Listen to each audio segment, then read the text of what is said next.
Hello, first step is to highlight and contour. I use a VK Pro 10 and 11 and add concealer on top of the highlight to create a more natural effect. Blend the highlight first and then the cream contour. Now you're going to be applying your powder contour to set and enhance the cream, blending it out with the bronzer shade of your choice.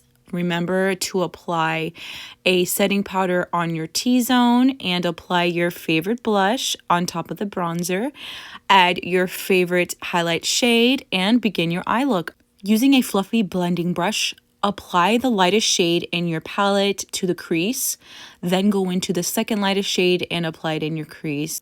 These colors are preparing you to apply your medium color shade on the outer corner of your eye. You can see the difference that it creates in terms of dimension.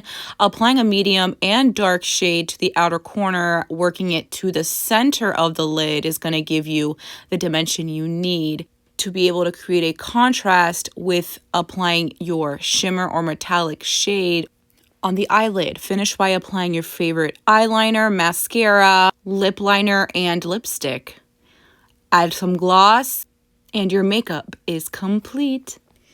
You're ready to take your spring selfies, post them online, and tag me once you recreate this makeup look. Thank you for watching and visit my page for more. Have an amazing day.